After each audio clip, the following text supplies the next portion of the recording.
The 23rd of June 2023. The Russo-Ukrainian war rages on.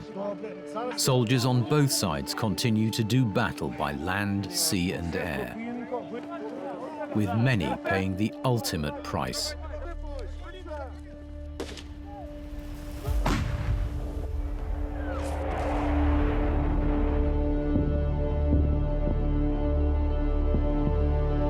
And yet, in an unexpected turn of events, private military company the Wagner Group withdraws its troops from the conflict and heads towards the Russian border.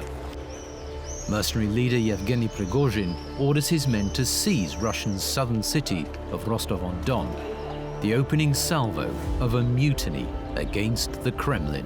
Защитим и наш народ, и нашу государственность от любых угроз.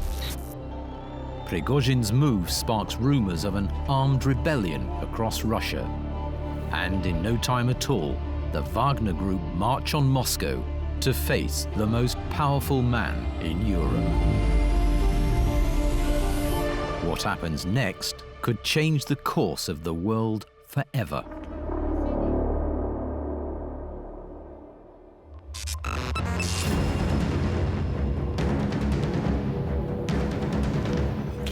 A Russian private army leader called for an armed rebellion against the Kremlin.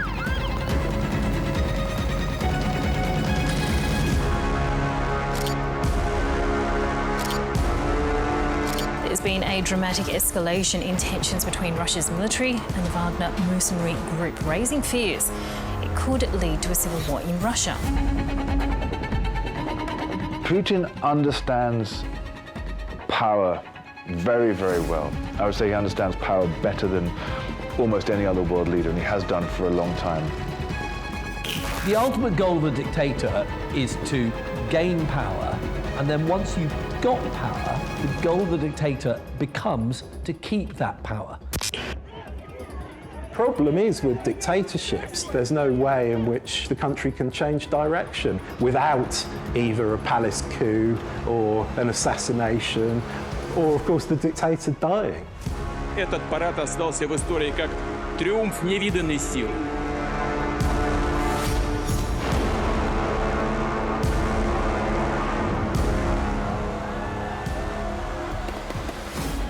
It's like a turf war among mafia bosses.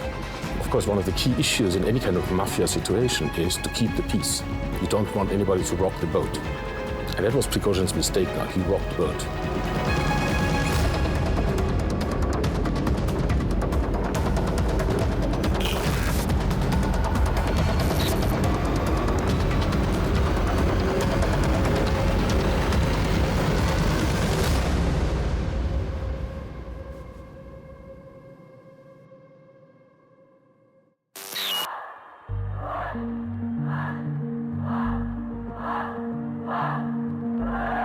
Russia's political system of the last 100 years has always been focused on power. Power over people, power over land, power over Western enemies.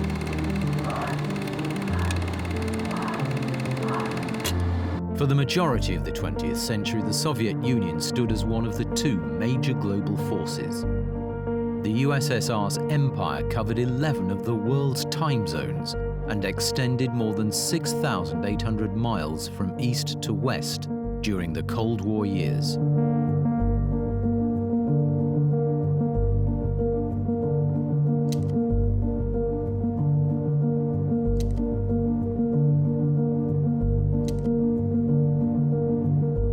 By the late 1980s, Russian autocracy became increasingly unpopular with citizens all over the Soviet Union. Mikhail Gorbachev's time as leader ushered in two major policies, perestroika and glasnost. Perestroika allowed the Soviet people to vote in democratic elections and also encouraged more economic freedom. In turn, glasnost was taken to mean increased openness from the Soviet government. Они стремились запечатлеть свидетельства людей, непосредственно причастных к трагедии, уроки которой The handling of the 1986 Chernobyl disaster completely undermined Gorbachev's drive for transparency. The Soviet government tried to hide the nuclear disaster from the people and downplay the health effects from radiation. That they have provided as full and prompt information as they should have. Our own pictures give us information that suggests the casualty rates are higher than those that have been announced by the Soviet Union so far, by a good measure.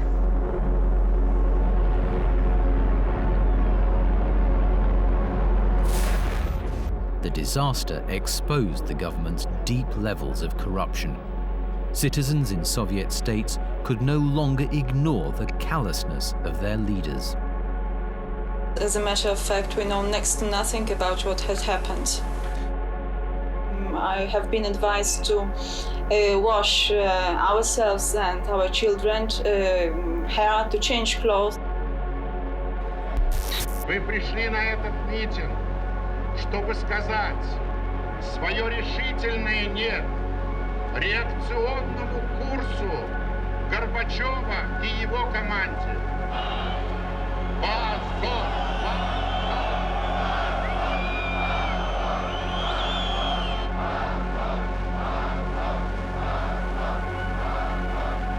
In the years which followed, growing anti-communist sentiment unleashed a mass protest movement against the authorities.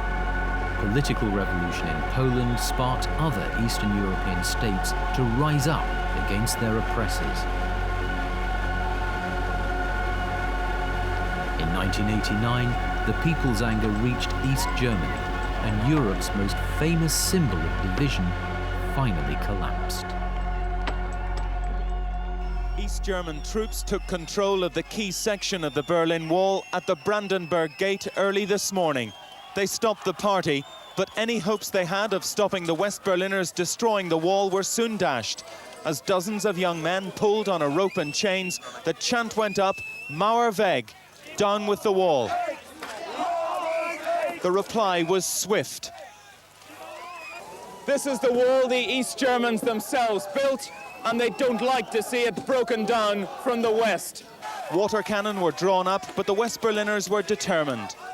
I think the people here in Western Germany live with the wall since 1961, and I think now it's time to break the wall down, you know. The wall was crumbling, the sledgehammers in the hands of men not born when it went up. From the wall and from behind it, the East Germans tried to stop the tide. One West Berliner sprayed champagne back. Another urged the border guards, come over, come over. Then, just before 10 o'clock, the moment Berliners have waited 28 years for.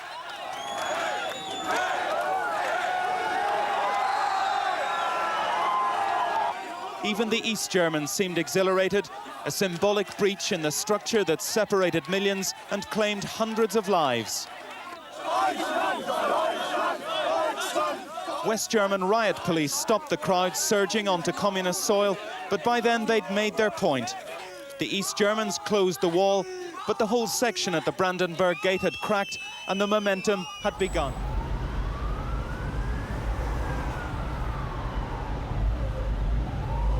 At the fall of the Berlin Wall, Putin felt he was watching one of the largest and most powerful empires the world has ever seen unravel in the most pathetic and humiliating way.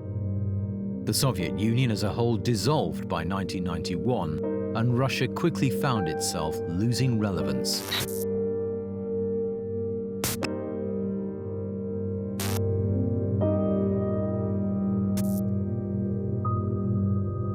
Russia has got this thing about being a great power. This dates back to, to the end of the Cold War, and it's quite hard, I think, for lots of people in the West to understand how humiliating that loss for Russia was. And ever since then, I think he has feared the people who beat him, and he has wanted to get back some sense of Russian pride.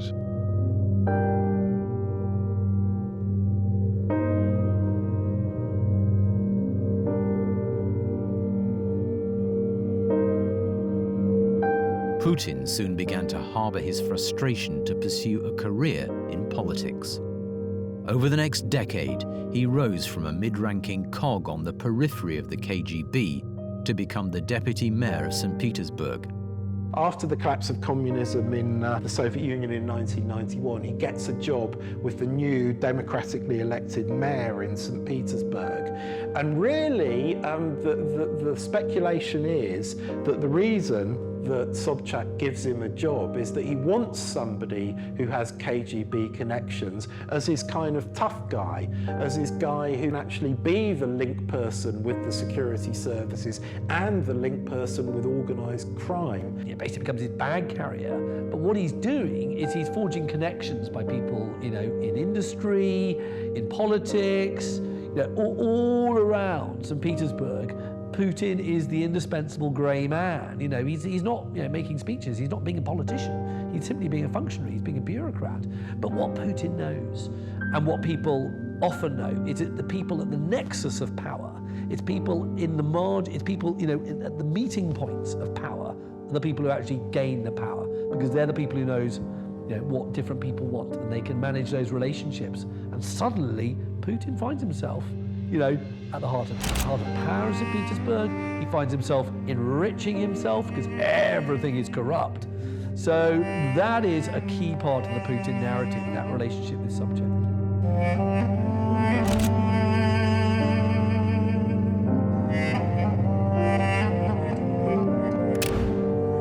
In 1996, Putin's call to Moscow finally came. President Boris Yeltsin made Putin his deputy chief of presidential staff, and then, 2 years later, the director of the FSB, the successor security organization to the KGB.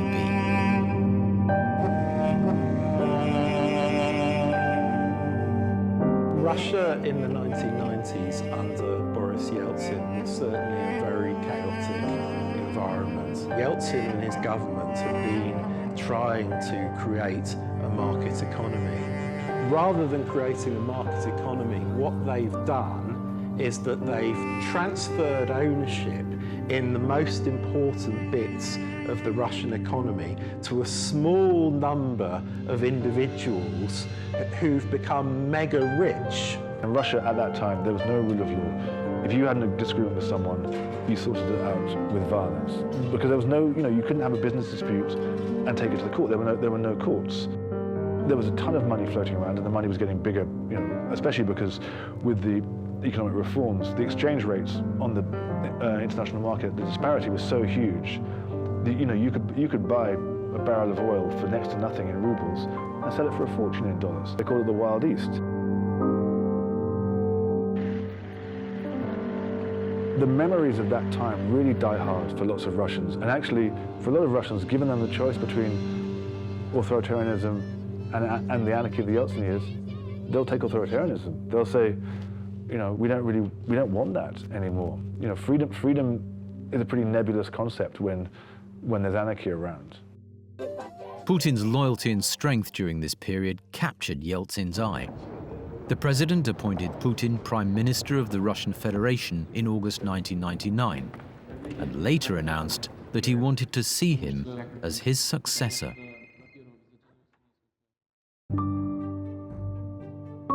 This is really important because Yeltsin is looking for the right successor. Yeltsin is very anxious about leaving office because if he leaves office, he's very worried that people will want to get revenge for various things that happened. What Yeltsin wants is a peaceful retirement, and in order to get a peaceful retirement, he needs to hand over power to somebody who he trusts.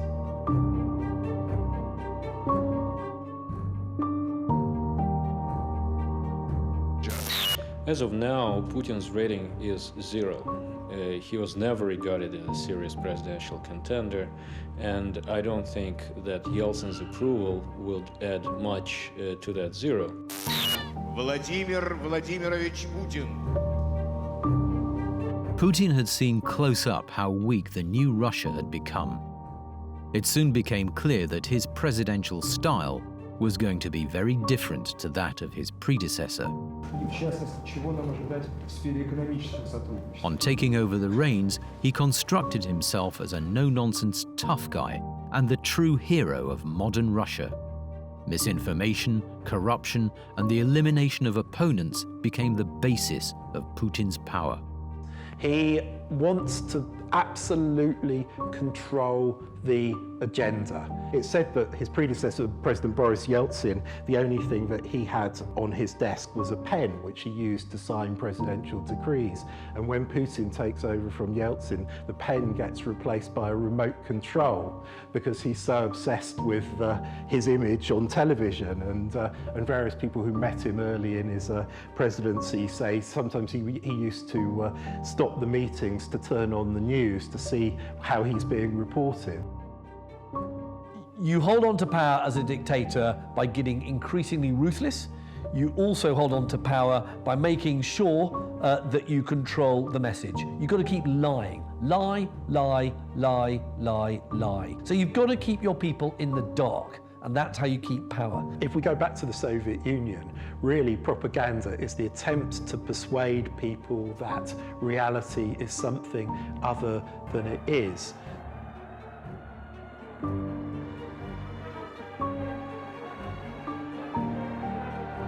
Soviet propaganda was constantly saying how life is much better in the Soviet Union, how people are starving in the outside world, the West is corrupt and there's no truth to it, but say it enough and force people to repeat it.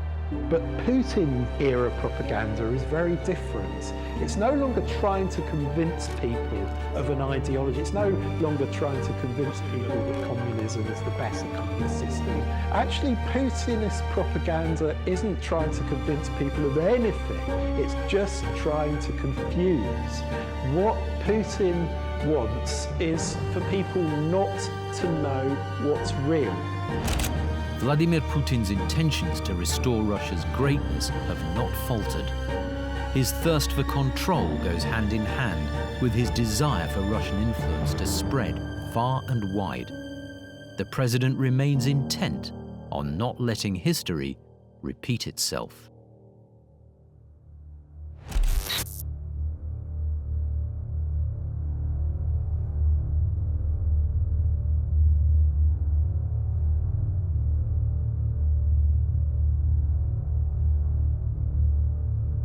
President Putin is notorious for keeping a tight circle. He values loyalty above all else, and in the early 2000s he placed his faith in the entrepreneur and former criminal Yevgeny Prigozhin. Between the late 70s until the early 90s, gang member Prigozhin spent 9 years in prison for robbery, theft and fraud. Authorities even sent him to a high-security penal colony, isolated from the general population.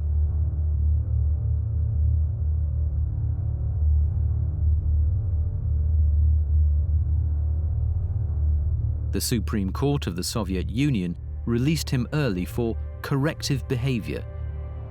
But years later, he would use his thuggish past to convince prisoners to join the Wagner Group. Upon his release, Prigozhin followed the entrepreneurial spirit of the 1990s and opened grocery, restaurant and gambling businesses. He gained the status of oligarch over the next decade and quickly reached high places, often seeking the ears of the influential politicians and the wealthy. In the early 2000s, he personally served food to Vladimir Putin, French President Jacques Chirac, and even George W. Bush. With these events, Prigozhin grew closer and closer to the Russian leader. He became known as Putin's chef. Prigozhin used profits from his catering business to found the Internet Research Agency, a Russian company which engaged in online propaganda and influence operations, including the setup of troll accounts across major social media platforms. The West even accused the agency of interfering in the 2016 US elections. I've never said I'm a perfect person, nor pretended to be someone that I'm not. We will double our growth and have the strongest economy anywhere in the world. At the same time, we will get along with all other nations, willing to get along with us. His illegal business and political practices made Yevgeny Prigozhin one of the most corrupt people in the world.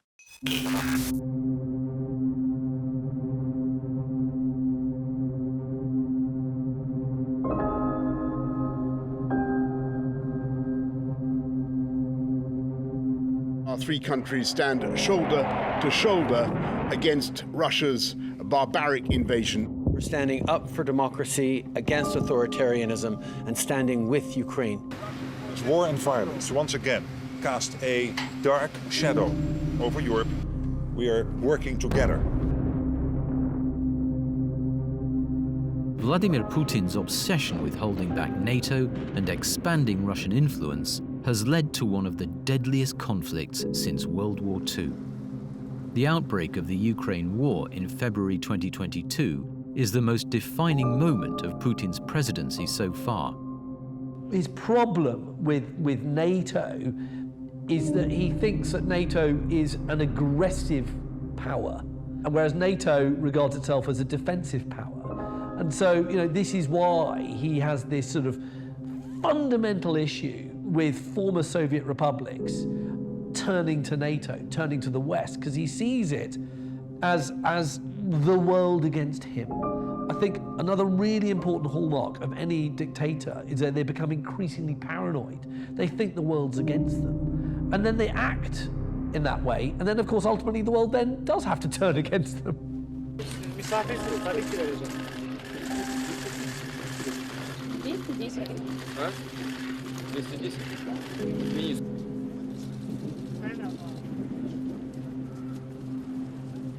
Russia's drive to eliminate the Ukrainian people continues, and it is no secret that Russian forces commit war crimes on a daily basis. The longer the war in Ukraine goes on, the more it's going to get like Chechnya, the more cities in Ukraine are going to look like Aleppo in Syria, i.e. no longer existent. I mean, this is the thing, no one really knows why now. As in, he could have done it at any time in the last 8 years. The invasion of Crimea and Donbass in 2014. I mean, this is the thing, that the conflict has been going on in Ukraine for years now. As to why he's done it now, I mean, he did it obviously in the winter because it's technically easier to go over frozen ground than it would be in the summer, although not that you necessarily know it by the losses the Russian army have taken. There's lots of speculation about the state of his health, about his own personal reasons for doing it. Again, no one really knows, and it's very tempting for people to look at pictures of his puffy face and go, oh, he must be, have terminal cancer or whatever. Who knows? It's tempting to think of him as this, this sort of mix of Howard Hughes and Hitler in downfall, sort of pacing vast Black Sea mansions, isolated, paranoid about COVID.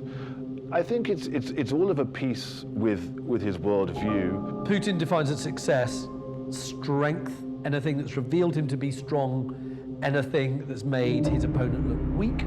So, when he goes into these other countries and they do nothing, like going to Crimea in 2014 and stealing that off Ukraine, that was a huge success. He's a gambler, he's reckless.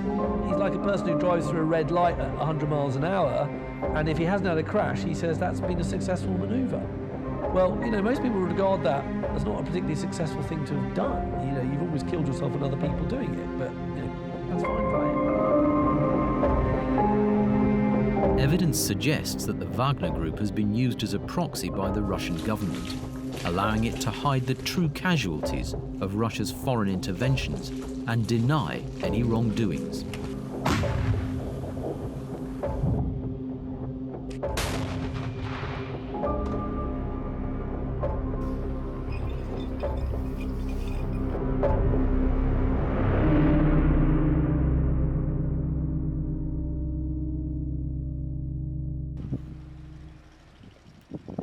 Prigozhin initially denied any links to the Wagner Group, even suing journalists for linking his name to to the private military company. However, a few months into the Russo-Ukrainian war, Prigozhin finally claimed to have founded the group and described the battalion as patriots. The Wagner Group has since become one of the world's most feared mercenary companies. Many of the so-called patriots express neo-Nazi and far-right extremist views and even come from criminal backgrounds.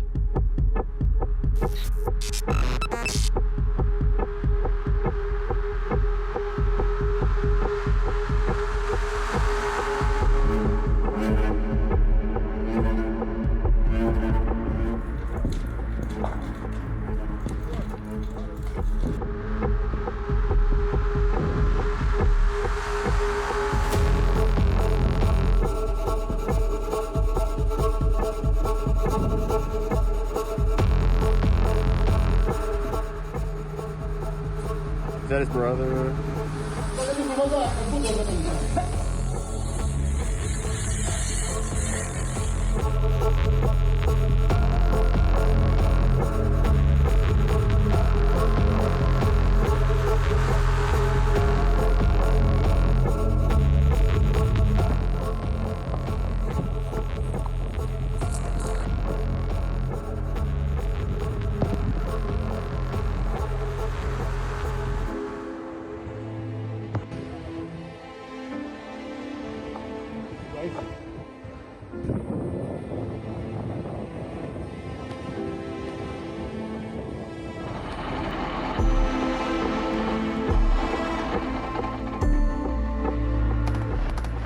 The Ministry of Defense used the Wagner Group as the main assault force in the Battle of Bakhmut, the longest and bloodiest battle of the conflict so far.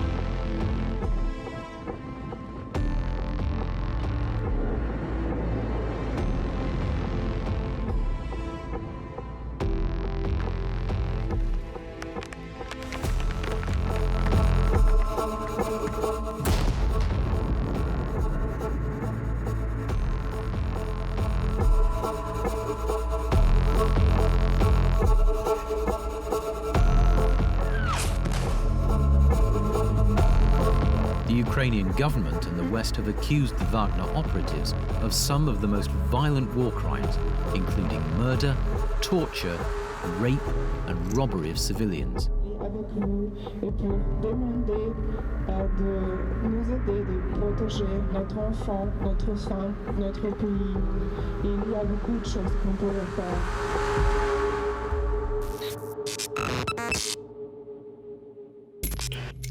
On the 23rd of June 2023, Ukraine watched closely as its Russian neighbors plunged into turmoil. Security is being heightened in Moscow after the leader of a Russian parliamentary group has turned on his country's own defense ministry.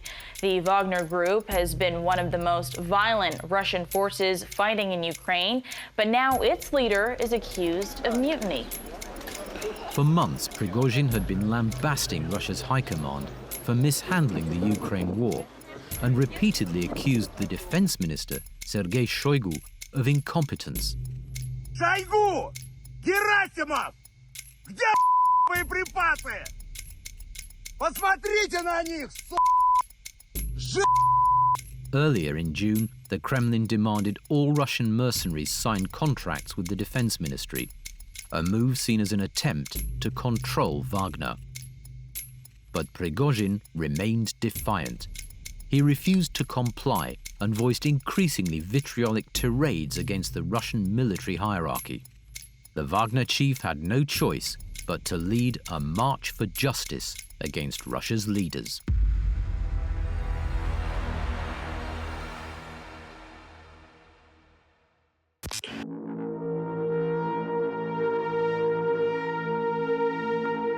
Реальная угроза для нашей государственности, для нас, как нации.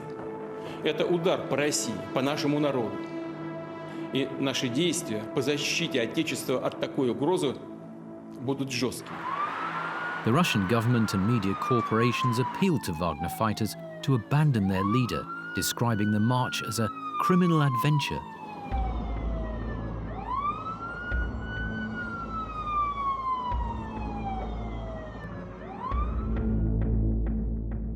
However, by the 24th of June, Prigozhin's 25,000-strong force had crossed the Russian border and captured the city of Rostov-on-Don without firing a single shot.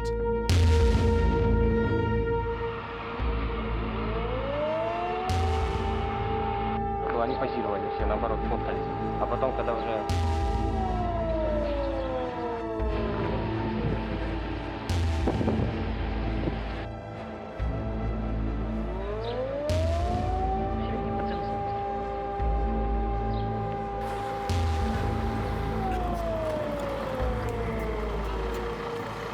This is the first direct, serious challenge to Putin's authority in 24 years of being president.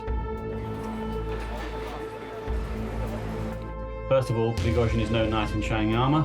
He is a thug, to put it lightly, and frankly, a killer.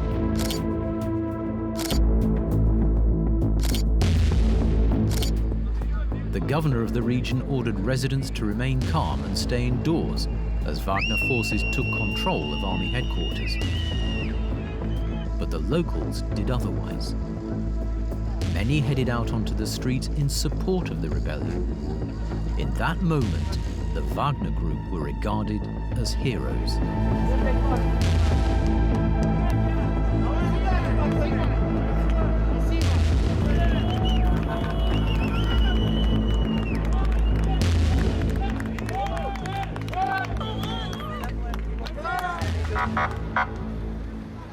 За поддержку, молодежь!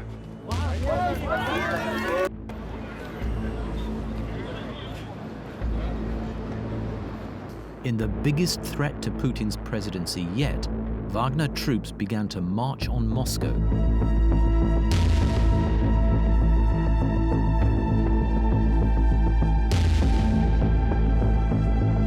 The Ministry of Defense heightened security on the streets, and military helicopters opened fire on rebel mercenaries already more than halfway to the capital.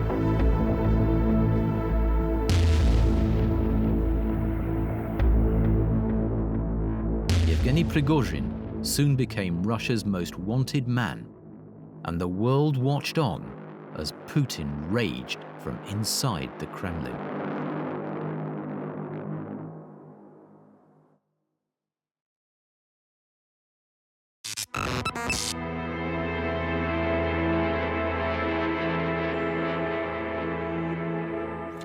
A Russian private army leader called for an armed rebellion against the Kremlin, but he is now telling the troops to stand down.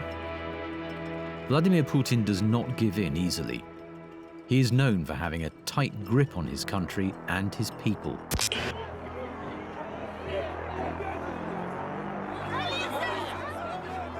There is one element dictators fear more than anything else, and that is the people they rule over. The ultimate way to get rid of a dictator is to have a revolution from the grassroots, from the streets, from the fields, from the factories, a revolution to actually topple a dictator. It is so hard for a dictator to stay in power if everybody in that country wants to get rid of him. If you've got rulers that you don't like and you can't get rid of them through elections, then your only alternative is mass protest, revolution. But it's very difficult to start a revolution in a police state. It's far too risky, it's far too personally dangerous. It's not just personally dangerous, it's if you're a political opposition in a police state, that's a danger to everyone you know. It's a danger to your friends, it's a danger to your family. The world's most notorious dictator slipped out of the trap once again, employing Belarusian President Alexander Lukashenko to negotiate with the Wagner chief and offer security guarantees.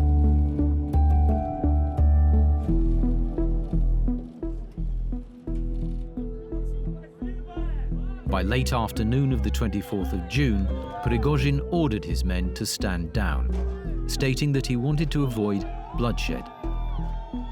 A move which angered the Ukrainian government and disillusioned the rest of the world.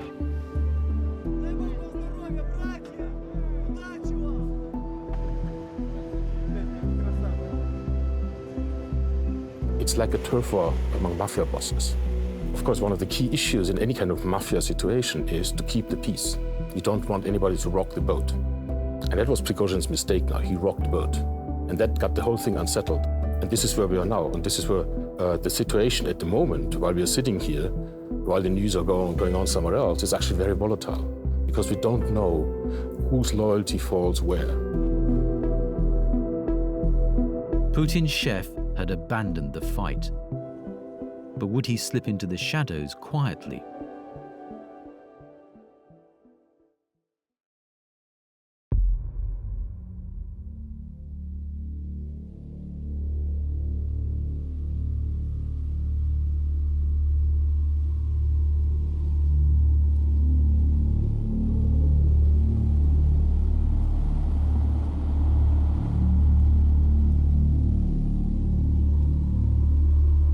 The dust settled on the rebellion.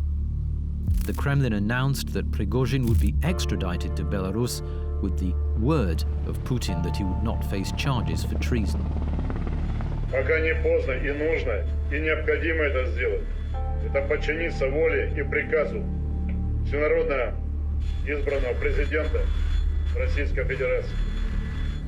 Остановить колонны, вернуть их в пункты постоянной дислокации и района сосредоточения. However, after Prigozhin left Rostov-on-Don, many people could not track his whereabouts. His location became unknown. Prigozhin's patriots returned to base. The Kremlin forced the mercenaries to sign contracts with the Ministry of Defense, finally absorbing the troops into the Russian military. The Wagner Group's power had well and truly been stamped out.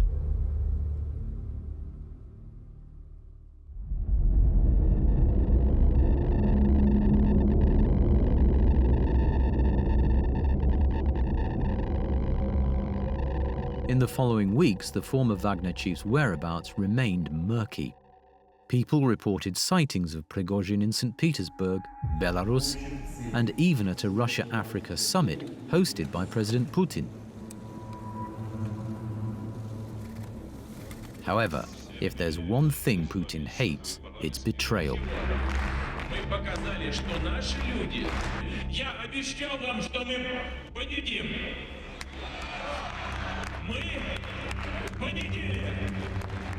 He keeps his inner circle tight and creates an atmosphere of fear to ensure his followers stay loyal.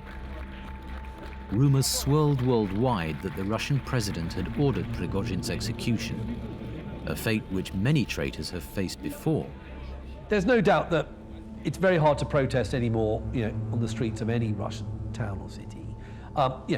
The police are very heavy-handed.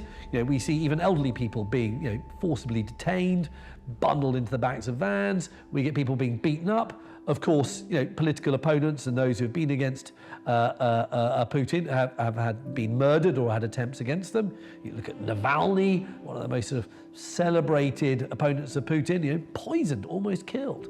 So violence is a key part of Putin, wielding political control. Over the last 20 years, a spate of unusual killings have taken place in Russia and the UK. Journalist and Putin critic Anna Politkovskaya was found dead in the elevator of her Moscow apartment block on the 7th of October 2006. 5 men were eventually sentenced for the killing, but whispers of the Kremlin's involvement spread far and wide. Again, call upon the Russian government to bring justice to those responsible for ordering, planning, and executing Ms. Politkovskaya's murder.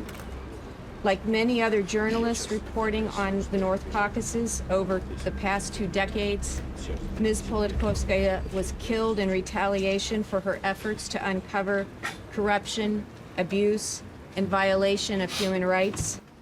Her death became known as the murder that killed the free press in Putin's Russia.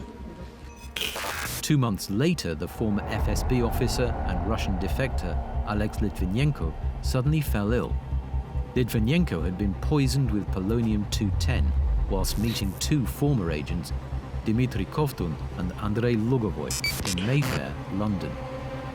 The poisoning of Alexander Litvinenko, a former KGB agent in London. Litvinenko has poison put in his tea, dies of radiation poisoning. Absolutely inconceivable that that wasn't done without the direct orders of Putin. The conclusion that the Russian state was probably involved in the murder of Mr. Litvinenko is deeply disturbing. It goes without saying that this was a blatant and unacceptable breach of the most fundamental tenets of international law and of civilized behavior. Exactly a year after she lost her husband in agonizing circumstances, Marina Litvinenko joined supporters for a symbolic reading out of the statement Alexander Litvinenko produced from his deathbed. You may succeed in silencing one man, but the howl of protest from around the world will reverberate, Mr. Putin, in your ears to the rest of your life. Пиздец, это беспилотник. Сбили, бабахнуло 2 раза, взорвалось, падает. Ты посмотри, падает.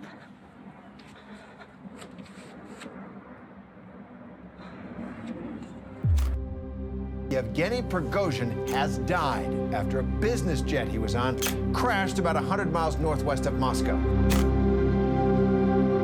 The events of Yevgeny Prigozhin's death made front-page news across the world.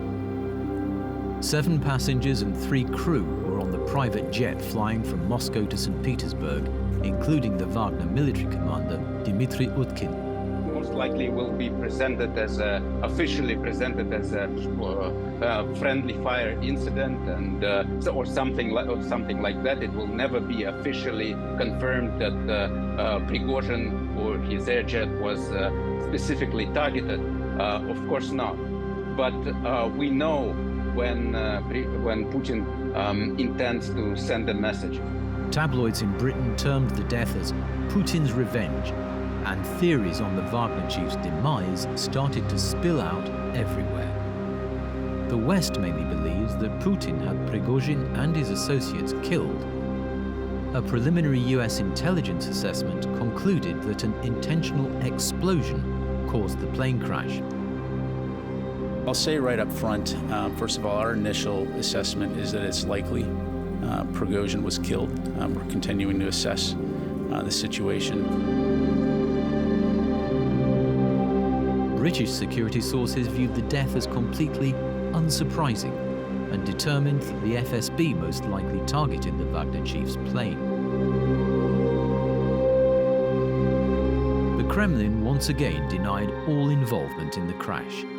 Russian officials strongly refuted the West's theories about Putin ordering the execution and remained dismissive of criticism. The Wagner Group and its supporters continue to mourn their leader. Memorials have cropped up in cities and towns across Russia. Some believe their chief is still alive and plotting another rebellion. But for many others, Yevgeny Prigozhin has become a martyr.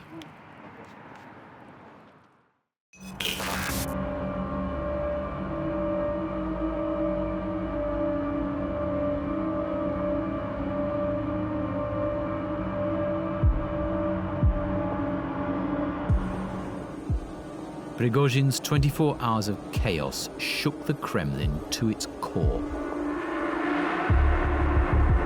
For a moment, it seemed like a man with no previous military experience could bring down a whole dictatorship.